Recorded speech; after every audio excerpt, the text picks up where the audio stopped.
Well, I'm pretty sure everyone knows what car parking multiplayer is. This game has been loved for many reasons, whether it's the detailed car customizing or the simple yet memorable multiplayer moments. CPM is full of things that you can enjoy, well, unless you do everything and have to wait for the next update. Okay, you probably read the title of the video and may be asking, what's unique about all of this? These are basic principles to any multiplayer open world driving game. Well, yeah, you're right. That's why today I'm going to present you 5 things that make car parking multiplayer unique compared to its competitors. With that being said, let's get started with the video. As soon as you open the game, you'll find something unique. I'll open up car parking and let's see if you will be able to find it. Okay, have you found it now? Here's a hint. Usually you will find something about it in the settings. Let me explain. Almost every game in the world, whether about driving or not, it'll have some form of soundtracks. CPM don't. There simply isn't any soundtrack, not even in the menu, just ambient noise. I've never really thought about this until I've got the idea of making this video back in mid 2025. Let's move into the next. Also, it's important to note that I'll only be covering car parking multiplayer 1, since this is the game I'm experienced with. And also, CPM 2 follows many of the new trends, which makes it less unique compared to the first game in my opinion. Anyway, let's get back to the video. The next unique thing is also related to the menu in some way. Car names. In most driving games, cars do have names. Even if they are unlicensed, they still tend to have fictional names. But in CPM, this is not the case. Cars here don't have names whatsoever, not even fictional ones.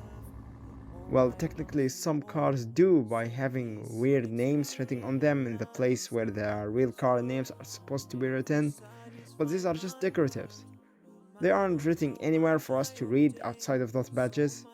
So yeah, the cars in CPM don't have names whatsoever. When we think about it, it's actually very clever. Since the cars in this game don't have specific names, players have no other choice but to call them by their real life counterpart names, despite the cars being unlicensed. By not naming the cars, Altus managed to convince everyone to call the cars by their real life names without having to obtain a license. I have no idea if they intended this or they're just too lazy to make fictional names. It doesn't matter at the end of the day, it works and no need for further comments, I guess. This one might not be that interesting since I'm pretty sure you realized it yourself. Yeah, I'm talking about the loot boxes. Most games tend to have loot boxes that contain random rewards that are mostly rigged and supposed to strip the player of their money. But unlike those games that does that, CPM simply don't. One might argue that this is because CPM is an old game far before loot boxes conquered the mobile gaming world, which might be true, honestly.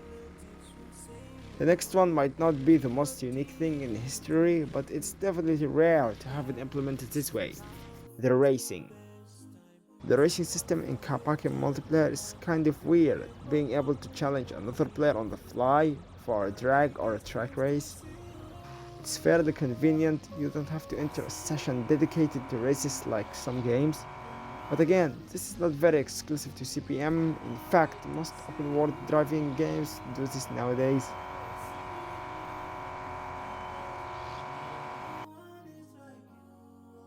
Okay, the next unique thing that I want to talk about is the server.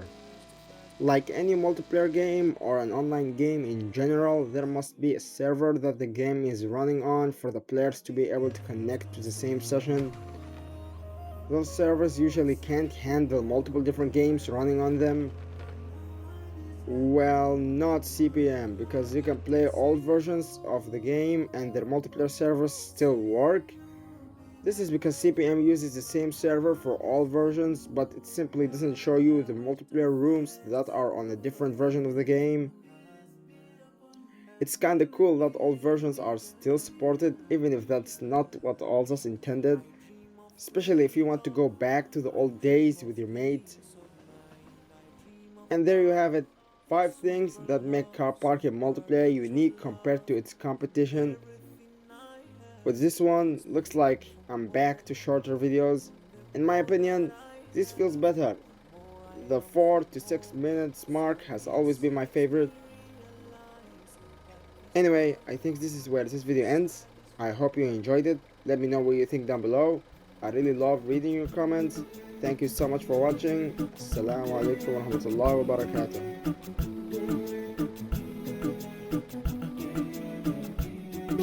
barakatuh.